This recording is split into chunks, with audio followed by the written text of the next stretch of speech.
All right, so welcome back. We are now in our second lecture of week 10. So I'm pretty sure this is lecture number 20. And we're going to start by going over the quiz, which hopefully you have in front of you. Question 1, the Wechsler Intelligence Scale for Children, the WISC-4, is an IQ test used by the LAUSD. This test is normally distributed with mean 100 and a standard deviation of 15. So this is the Wechsler Intelligence Scale for Children. A, what is the IQ score of a student who scores 1.4 standard deviations below the mean? So they're giving us our Z-score if they're telling us how many standard deviations they are below the mean. What is the Z-score here? Negative 1.4. Negative 1.4, which we know is equal to our data minus the mean divided by the standard deviation. All I need to do now is solve for X. So negative 1.4 times 50. And so I get negative 70 is equal to X minus 100. Sorry, I did 50. That was wrong. It should be 15. Yeah, my way. What? Yeah, so my bad. It should be negative 21 equals X minus 100. And then if I add 100 to both sides, I get X equals 79. So that was the first part. Part B, Lisa Simpson has an IQ of 146. What is her percentile? You can do this in two ways. You can go directly with the data on the calculator. You can say, oh, the mean's 100, deviation's 15, and she's out here 146. What is the probability of being to the left of her? That's the percentile, all of this stuff here. I'm too lazy to fill it in. Or you can switch to a Z-scale where the mean is 0 and the deviation is 1, and calculate what her Z-score would be. How do I calculate her Z-score? Well, it's 146 minus 100 over 15. So 46 over 15 gives me a Z-score of 3.06 bar. Either way works. If you want to use tables, you would need to use the Z because we don't have tables for random means and deviations. But since at the end of the day, you're going to use your calculator anyways, or you should use your calculator anyways, normal CDF, the low is 146, the high is infinity, the mean is 100, deviation is 115, and I do the calculations, and I get the 99.89th percentile. That's how many. Quick question. In the homework, it was rounded, so I didn't round it in like 3.1. Is that fine? What do you round to? Like, because I did get 3.06. Like I did the math in my calculator, but I rounded it to 3.1 because that's fine. That's fine. Okay, perfect. Thank you. You're welcome. And then part C, write a short note to Lisa's father interpreting the result of her IQ test so that he can understand it. Well, this is Homer, and he's not going to understand anything. I would just say Lisa is better than Ham, because Homer would probably understand that. But if I was being a little more serious, because none of you are laughing at my hilarious joke, which just hurts all the more, I would say muted. You can't hear our laughs. Sure. I would say that Lisa scored better than 99.89% of all who took the test. Something like that. 99.9 is fine also, right? Yeah, that's fine. That's fine. Oh, wow. Okay. I appreciate that, everyone. All right. And then we have part D. It says Lisa's little sister Maggie took a different intelligence score and got a T-score of 62. So what do we know? We know Lisa had a data of 146, a Z-score of 3.06 bar, and Maggie had a T-score of 62. If I really want to be able to compare them, I'd have to calculate both of their data, both of their Z-scores, or both of their T-scores. So there's really three ways of doing it. I don't know necessarily what the easiest way is, but if we calculate Lisa's t-score, how do we take Lisa's z-score and calculate her t-score? 10 times 3.06 bar plus 50. 10 times, say it again. Sorry, I was putting something in my calculator. Say it again. 3.06 bar Yeah, times. 50. I mean, plus 50. So 10 times 3.06 bar plus 50 gives us a t-score of 80.6 bar, which immediately shows us that Lisa has a significantly better t-score than Maggie. If I want to go z-scores, how do I take Maggie's t-score and get her z-score? 62 equals 10 times z plus 50. 62 equals 10z plus 50. So how do I get z? Subtract 50. Subtract 50 and then Divide by 10. divide by 10. And what is her z-score? 1.2. 1.2, which is a lot less. And if I then want to go ahead, actually, I can't even compute her data. Tell me why I can't compute her data.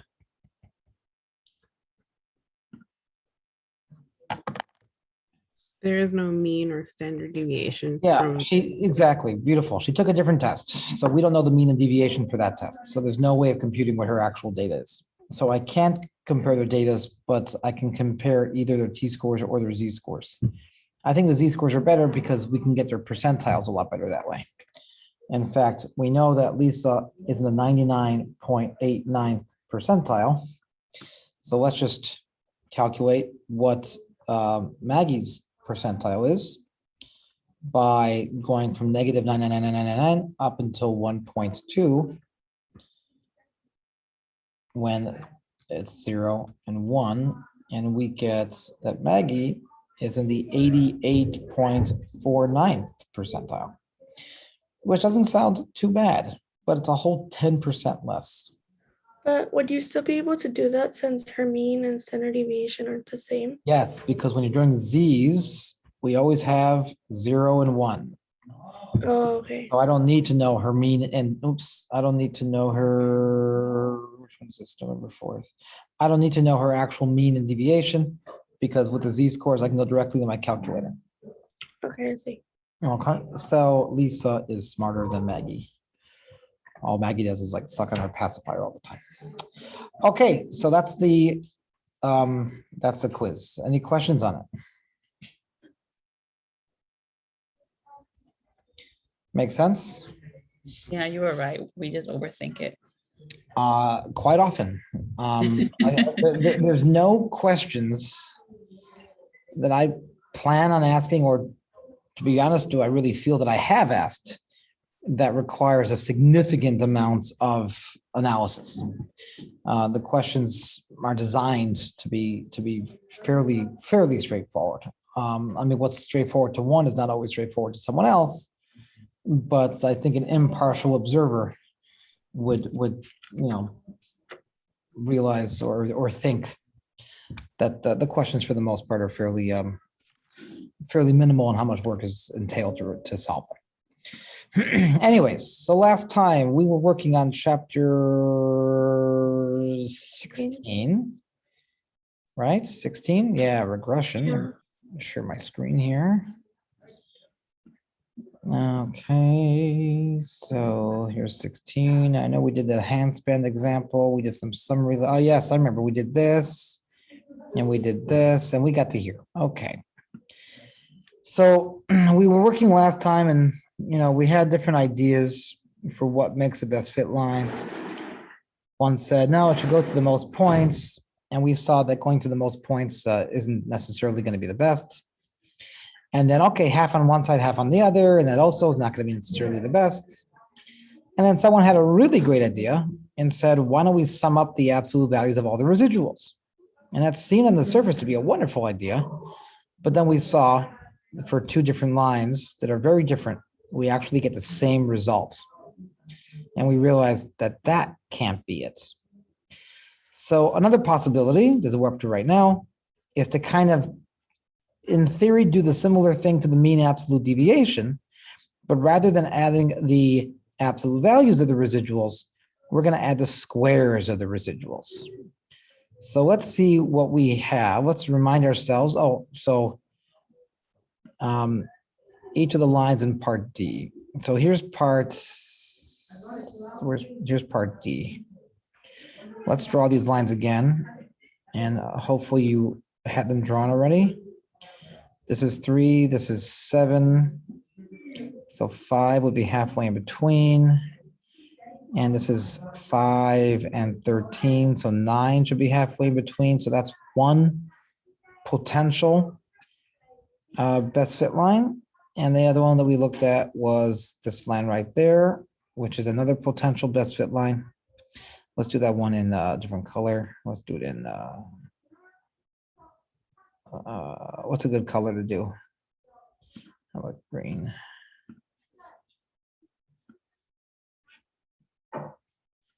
So let's remind ourselves then, for the red one, what were my residuals? What is this residual here?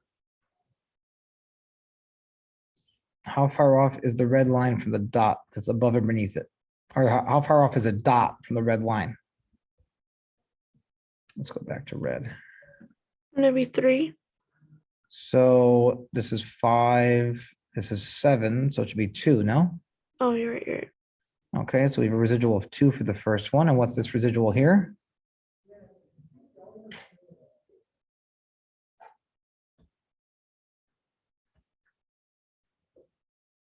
Anyone? Maybe 4. Well, how far off is the dot from the line? And here's 3, the line's at 5, so what's the residual? 2. Well, the absolute value is 2, but because it's beneath the line, it's actually -2. And then how far is this dot from the line?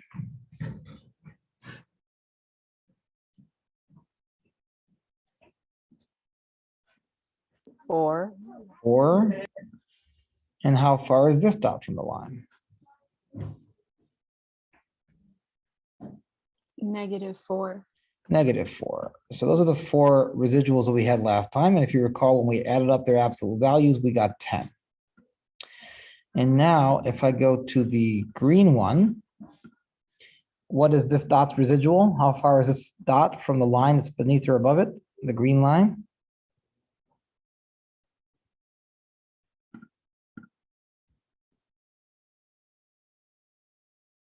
What is this dot's residual?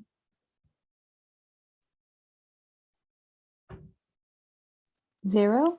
0. It's on the line, so it's no error. What is this dot's residual?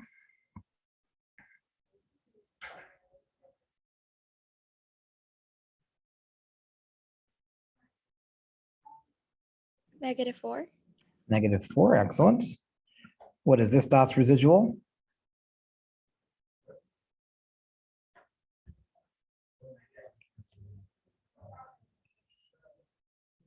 And by the way, no, nobody caught my stupid mistake here. This should be 12, not 10. If I add up their absolute values, I get 10, I get 12, not 10. 4, 4, 2, and 2 is 12. Way to go, everyone, for catching that one. But anyways, what's this residual here? This dot to the line? 8. 8. And what is the residual? Oh, what just happened?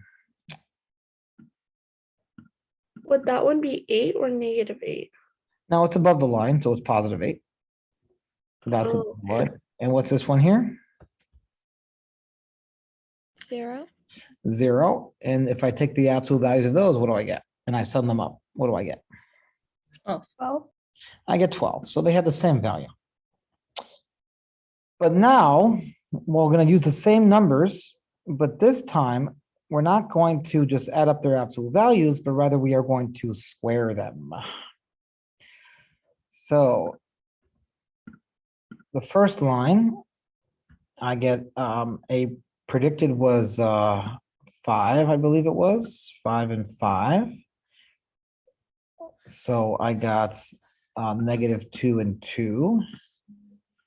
And the other one I think was 9. So I got -4 and +4. Those are my 4 residuals. And now if I square them, what do I get here? What's -2 quantity squared? 4, 4. And the other one is also 4. And what's -4 quantity squared? 16, 16. And this one's also 16. So what do I get when I add these together?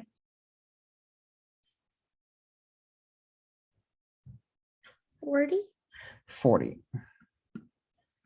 And the other one, I don't really remember offhand. Let's see, 2, 7. This one was 0 of a residual, which means this was 7. And this was -4 of a residual. And this, the 13 was an 8, which would make this 5. So what do I get here? What's -4 quantity squared? 16, 16. We know 0 squared is 0, 0 squared is 0. What's 8 squared? 64, 64. So when I add up these, what do I get? 80. 80. So we see that when I added up their actual absolute values, they were the same. But when I add up their squares, the first line is much smaller than the second line. All right, so which line gives a smaller one? The answer is the one on the left. So the least square regression line is the unique line. There's only one, which can be established in a more advanced course mathematically. It is the unique line whose sum of the squared residuals is as small as possible. That, at the end of the day, is how we determine the least squares regression line. Now, while it's great to have a idea of how to find it, in theory, there are infinitely many lines that one can draw. Am I really supposed to check the sum of the squared residuals for every single one of them? And the answer is no. The tools of calculus allow us to find the correct one immediately with minimal work, like 3 or 4 lines of work. And the calculator is for us, which is even nicer. So what we're going to do, does everyone here have a TI-84 calculator? Or does anyone have a TI-84 calculator? Mine is still dead. Still dead? I feel it's been a while. Oh, Sabine. Kind of follow you. I have the TI-36. So, I mean, we have the same buttons, they're just different. So I kind of follow you. Okay. Well, we'll see how it goes. I'll hold it up so you can see what I'm doing. Because really, it's only the result that matters. Okay. The first thing I'm going to do is I am going to put in my data in my calculator, which are the 4 points. The 4 points are 2, 3, 2, 7, 8, 5, and 8, 13. Those are my 4 points, which I put into my calculator. And then I'm going to plot them. And as we see here, this is pretty much exactly the same plot as we saw a few slides back, correct? This looks vaguely familiar. Correct. Okay. Now I'm going to have my calculator tell me what the best fit line is. And it tells me the following, that the best fit line is y equals 0.667x plus 3.667. And what I'm going to do is I'm going to have my calculator graph that.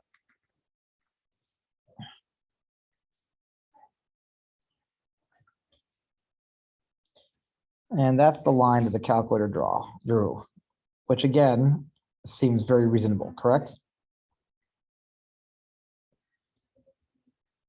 Yes, no, maybe so.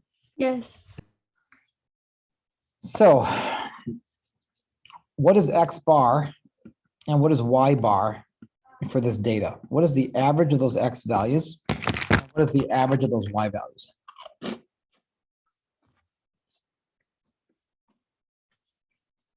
How do we find the average of the X values?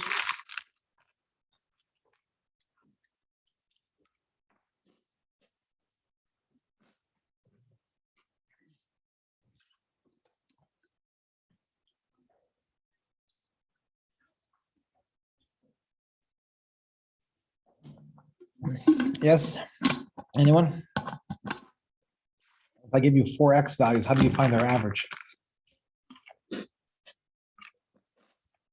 Just add them and divide. Sorry, say again, please. Add them and divide. So let's do that. Add the 4 X values and divide by what? 4. Okay, what do you get?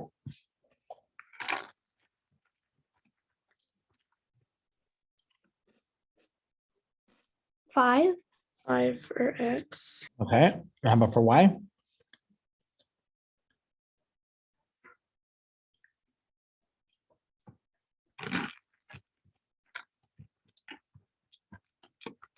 7. 7. Now, if I go to my graph and I have my calculator to locate 5, 7, what I see is that 5, 7, you can see on the bottom, it says X equals 5, Y equals 7, small squarely on the line. And that is a fact about best fit lines, that the average of the X's and the average of the Y's will always fall on the best fit line. So, in fact, this is what it says right here. What is the conclusion of the sentence? It goes, then the point X bar, Y bar lies on the least squares regression line. So if you ever have to graph it by hands, you can start by graphing X bar, Y bar, and then consider all lines through that point and find the one that best fits the data. Hopefully that's clear and makes sense. Yes, no? Yeah. Yeah. Now, a wonderful characteristic of the least squares regression line is the sum of the residuals will equal 0. However, other lines can have that property too, which is why that's not the determination that we use to pick the best line. We pick the least squares line. It gives us a unique line that's better than all others. So here's an example. Sophia measured the thickness of various numbers of sheets of paper in her textbook, including the front cover. The least square regression equation is y equals, or y hat equals, 2.7 plus 0.072x, where x is the number of sheets of paper and y hat is the predicted thickness. It says compute the residuals and verify that their sum is 0. So here we have 50 sheets. The thickness was 6. 100 sheets, thickness of 11, 150, 12.5, and so on. How do I go ahead and use this information provided to actually compute the residuals?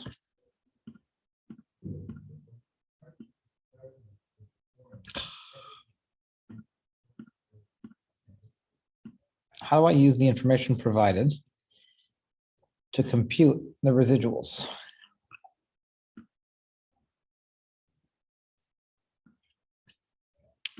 And I'll give you a hint. Before I can compute the residuals, I need to compute something else.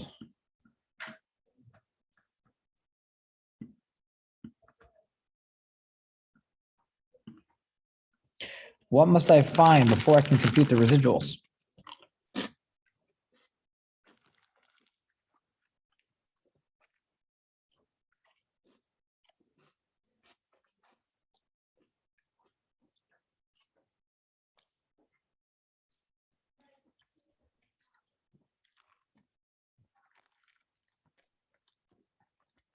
Anyone?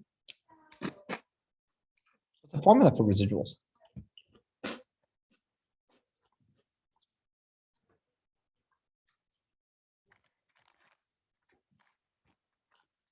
Anyone there?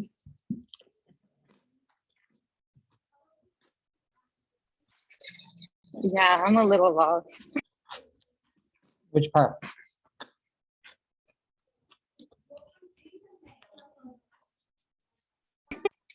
Like what to do before. Huh? What to do before. What, I mean, on a previous slide, Okay, so some of the residuals always equal 0. some of the residuals is 0. Okay. And I want to show that that's the case here.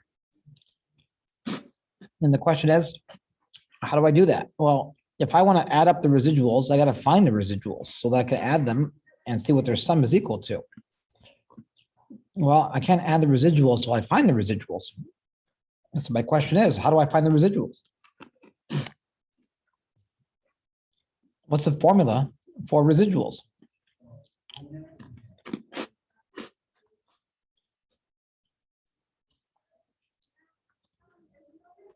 Don't we have to find the predicted value first? Yes, we got to find the predicted. Because what is the formula for residuals? Predicted value minus, I mean, the absolute, like the, oh my God. Actual. The actual like value minus the predicted value. Sabina, does that make sense? Yeah. Yes. Okay, so how do I find the predicted value for 50 sheets of paper?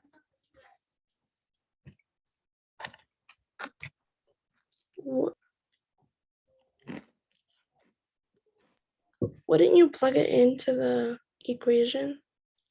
Yes, and what comes out? So you would do it different for each, right? So like the 0.072 times 50. Yes.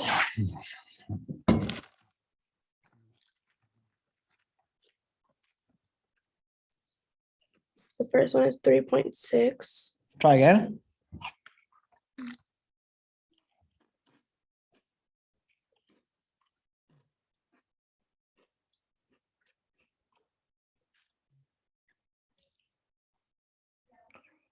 I didn't get 3.6.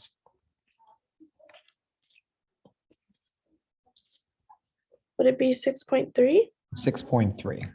Is everyone with me? Or semi with me? Or sort of with me? How did you Yes, get I'm 6.3? trying. How did you get 6.3? So can you explain how we got 6.3?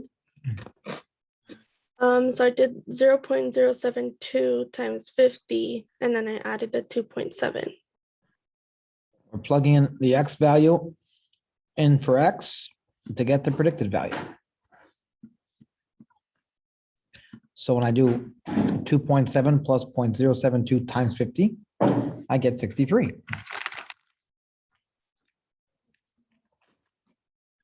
Somebody else, please. What is the predicted value for 100? 9.9. Excellent. Somebody else, please. Predicted value for 150. 13.5. Excellent. Somebody else, please. Predicted value for 200.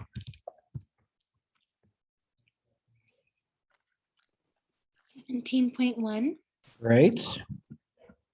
And then somebody else, please. Predicted value for 250.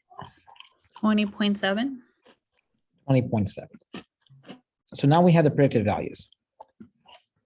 How do I find the residuals then?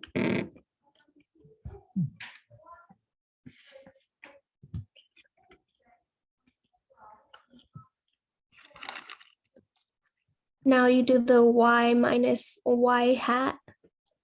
Excellent. Thickness, actual minus predicted.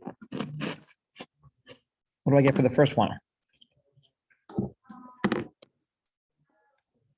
Negative 0.3. Good. And the second one?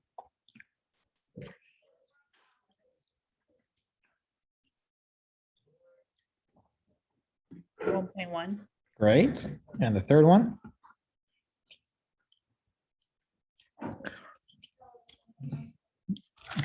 -1. -1. And the fourth? Professor, can I know how we're doing that? Which one? These numbers? Yeah. 6 minus 6.3. Oh, okay. Thank you. Actual minus predicted. Next one, Negative 0.1. negative 0.1. And finally, the last one. 0.3. Okay. And now let's add those residuals up. What do I get? 0. 0. So here we have the sum of the residuals is in fact equal to 0.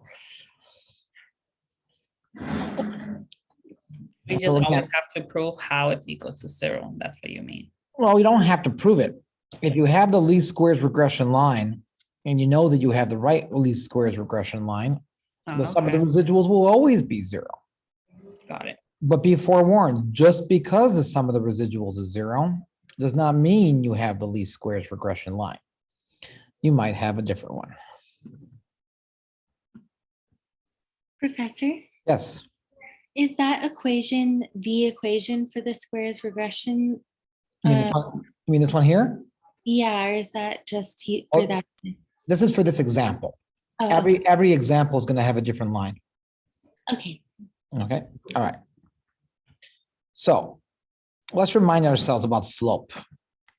What's the slope of y equals 3x minus 8? This is not statistics. This is back in, 3/1. yeah, or just 3. What's the slope of y equals 5 minus 0.3x? Negative 0.3. Negative 0.3. And how about y equals 15.6x plus 18.4? 15.6. The slope is always the coefficient of X. x.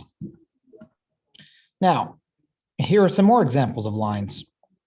We don't have equations anymore, but I can still calculate the slope. What's the slope of the first line?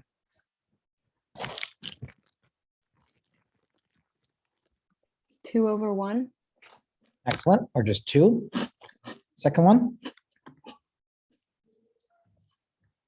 Negative 2. I don't think so. Negative 3. Negative 3. Third one, 1/2. 1, 2.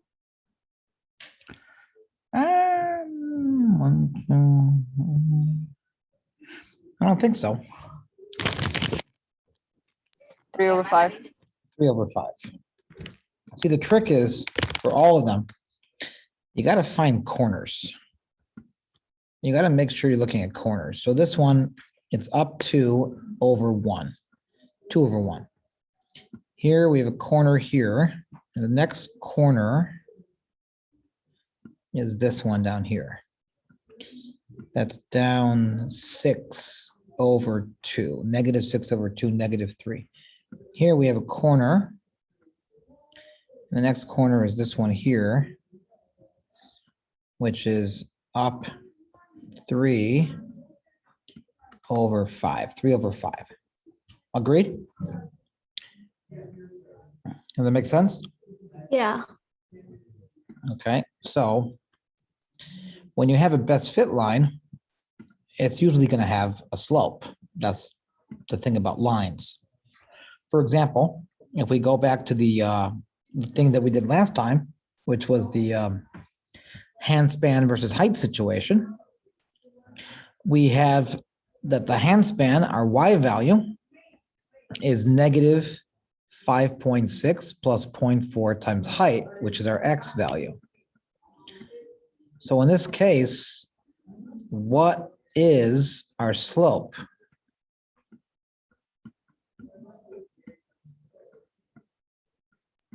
Point 0.4. But 0.4 what? This is what we mean by interpret the slope. We know mathematically it's 0.4, but 0.4 what? Is it inches over centimeters? Good guess, but no. Remember, the slope is rise over run, correct? The rise is in what units? Centimeters over inches. Centimeters over Flip inch. 'em. Okay. Centimeters per inch. So what does that mean is 0.4 centimeters per inch? Interpret that in the context of the problem. What does it mean, 0.4 centimeters per inch? For each inch, there are 0.4 centimeters. For each, So for what? each inch in height, there are 0.4 centimeters in hand span. Or a slightly better, for every increase in inches of 1 inch in height, there will be an increase of 0.4 centimeters in the hand span.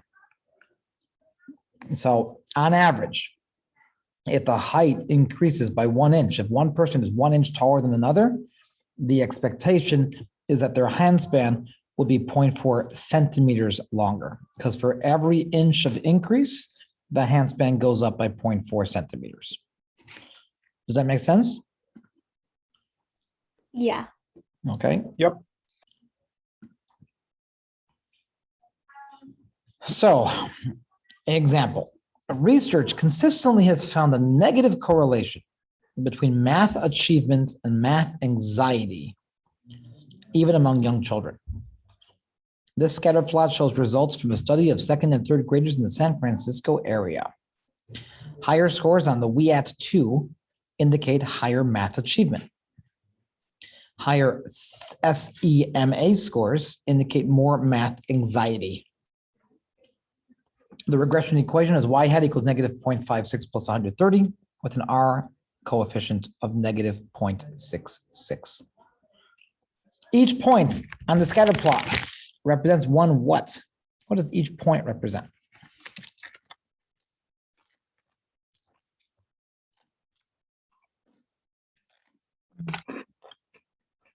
What is each of those dots?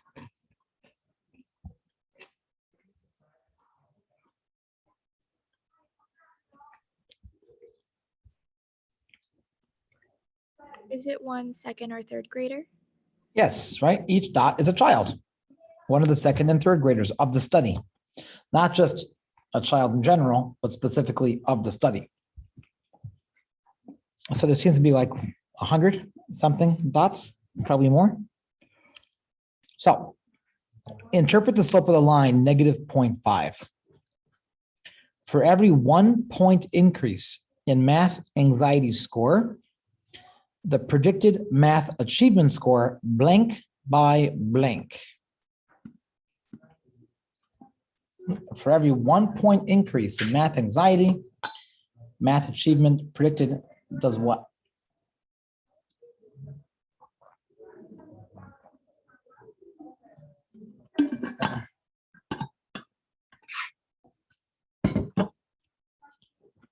Anyone? Decreases by 0.5. I didn't know what you said, decreases or increases? Decreases. Yes, goes down. I'm just gonna draw an arrow. Negative. So for every 1 point increase to the right, I drop 0.5 vertically. Predicted. I can't predict with certainty what's going to happen, but I predict that for every 1 point increase, the math score will decrease by 0.5. That's the context of the problem. Now, one student's math anxiety score is 20 points higher than her friends. How would you predict that their math achievement would compare?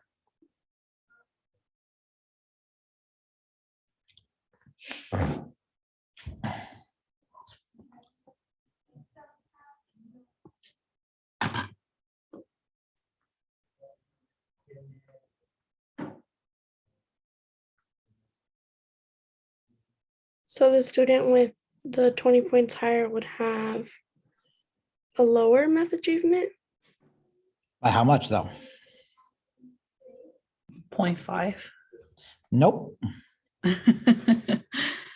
We know for every 1 point math anxiety score increase, the math achievement score prediction wise will drop by 0.5 points. So for a 20-point math anxiety increase, it'll drop by how much? Or predicted by how much? How much? 10 points. By 10 points. The slope, which is negative 0.5 over 1, drops 0.5 when I move to the right by 1, is the same as something when I move to the right by 20. What is that something? That something is negative 10. If I move to the right by 20, I predict that I will drop vertically by 10. Now the slope was 130. Interpret the slope of 130. What does that mean? What does it mean? Not the slope, I'm sorry, the y-intercept. What does it mean to have a y-intercept of 130 in this case?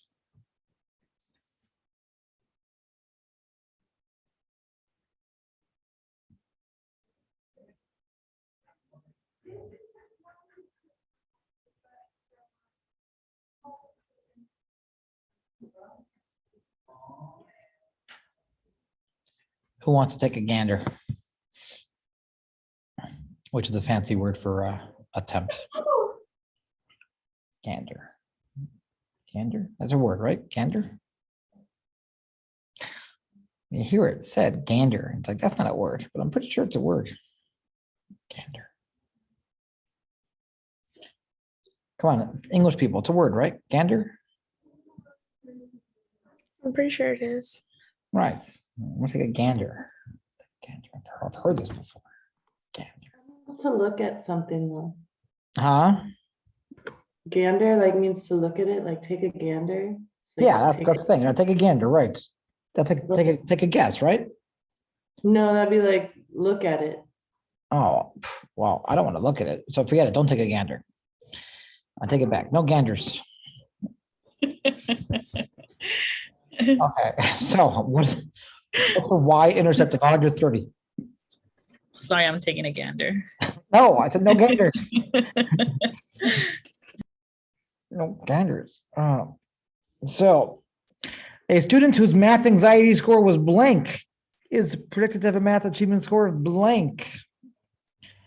What does it mean that the y-intercept is 130? That means if your CMOS score is 0, your predicted math score will be 130. A person whose math anxiety score was 0 is predicted to have a math achievement score of 130. Everyone gandered this. Does this make sense? Yeah, it does. Okay. Does this study show that higher math anxiety causes lower math achievements, or could it be the other way around?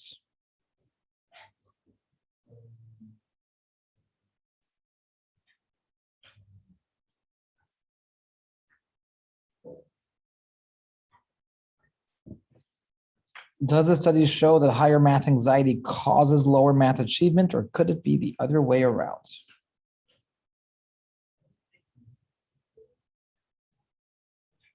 I think it does show though, no? Well, Because as a person that has a 0, their score is higher. well, that just means that there's a correlation, right? That as one goes up, the other one goes down. But does that mean that one causes the other? Maybe better math students have less math anxiety because they're better. Yeah. So maybe it's the other way around. I don't know. Maybe there's a lurking variable behind the scenes. I have no idea. What I do know is that in statistics, nothing ever causes anything else. The best we can say in stats is that there is a correlation. Only common sense or an understanding of the world around us can answer a question more deeply than just numerically. As far as we can tell statistically, there could or could not be a correlation. I can't talk about causation. People can be very anxious and that causes them to have lower scores, or people can have lower scores and that causes them to be anxious.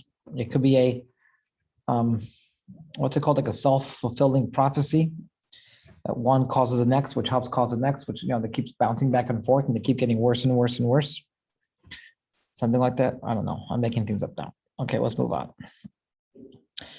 So we're gonna skip this one. Okay, so we finished chapter 16. So let me pause sharing for a second. Okay, so 16 is done. You guys know that the test is going up this weekend, correct? Yep. Okay, you're all ready for it? You're all gonna ace it? What's going on? What are your words? Is it exam 2? It will be exam 2. It's not up yet because I haven't put it up yet, but I will put it up today. So sometime today we'll go. I'm going to try to ace it. That's all I can ask. So you will have certainly all of Friday, all of Saturday, all of Sunday, all of Monday, and half of Tuesday. That should be enough time to do it, right? And we're still at chapters 10 of 15? Unless you want 16 and 17 also. What do you guys think? No, Oh, No. Wow. Okay. Well, that It's on chapter which ones again? I think we should take a vote, huh? Chapter which one is the exam 2? It seems to be only on 10 to 15. I'm pretty sure it's gonna be a really close vote if I ask. No, that's enough. Honestly, I think it's enough. Oh, honestly, is that enough? Honestly, okay. Yeah. Chapter 14. That's enough. But you shouldn't even include chapter 14. We just took a quiz on it. Yes, so it should include 15 for sure. Well, you should just take out chapter 14. We just took a quiz on it. Well, if you did well on the quiz, you have no problem, right? So, okay, so you're saying you want 15 and 16 also. Got it. No. Fantastic. No. Fine, geez, okay. Well, let's take a look. Either way, we still got 20 minutes, so we're not gonna stop now.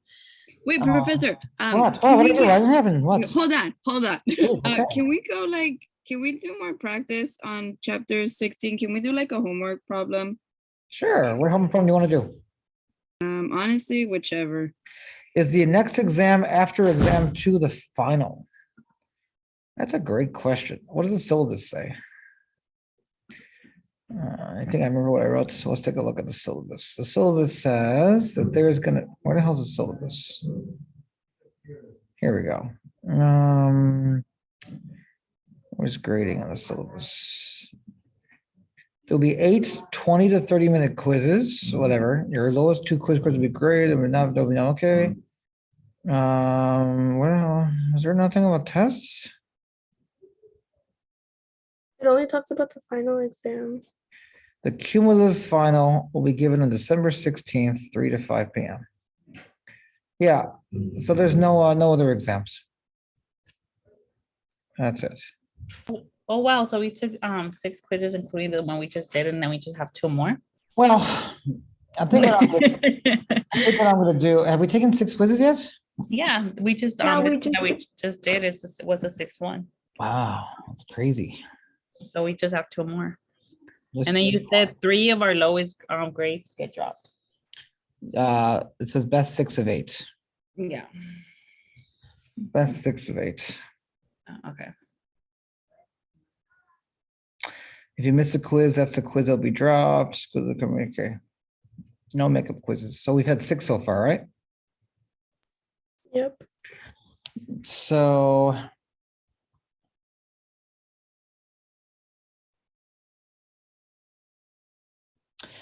yeah, actually, I look at the syllabus and there's no mention of exams in the syllabus, just quizzes. So I say we follow the syllabus and just skip this exam so I don't have to grade it. What do you guys think?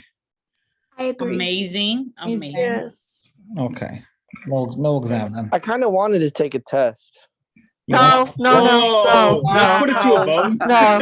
No. You can take it if you want. I don't want to grade it, so forget it. Okay, so no tests. Okay, that's easy. Yay. That's easy. No tests. So basically, we're gonna have 2 more quizzes, Mhm. and we have like what, 5 more weeks to go? Yeah.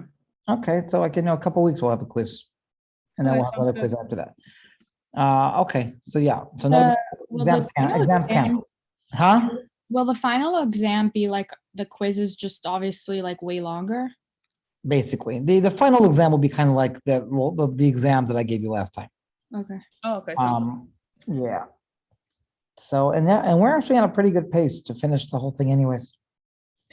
Wonderful. That was nice. I'm glad we had this talk. Okay, well, in that case, I don't even want to, when do you think you'll post the final? Well, the final is timed officially 3 to 5. So I don't know, I don't think, but it's on a Saturday, right? I don't know, we could talk about that. Do we want to have the final, kind of like a take-home-ish final as well? Where you have time to do it, or do we want to follow the policy where it says 3 to 5 and you only have 2 hours? No, take it home. Take it home. Sure, because I don't know, you might I don't have, think you want to step on campus either, Professor. So I think the take home might be kind of cool. well, I don't mean in person. What I mean is it opens at 3, it closes at 5, so that you have 2 hours versus having 5 days to do it like I did for the first exam. I have to find out whether or not the math department would require me to have it timed or not, because there are other math 211 classes. And they can't be so different that one has a 2-hour window and one has a huge window, because that would not be fair to the other class. So let me find out about that. I hope you understand that. I definitely get test taking anxiety. Well, you need to take your SEMA test then and see what you score. I'm just kidding, that was a joke, but nobody laughed again. Anyways, I have to find out if I'd be allowed to do that. Because if there's time test or worse, but Proctorio is so much worse. Proctorio. That sounds like an Italian food. Is that any good? Proctorio. Oh. It's a good Italian. Proctorio. Actually, kind of sounds like, oh, and here's a question for you all. I'm going to pause this because I don't want to get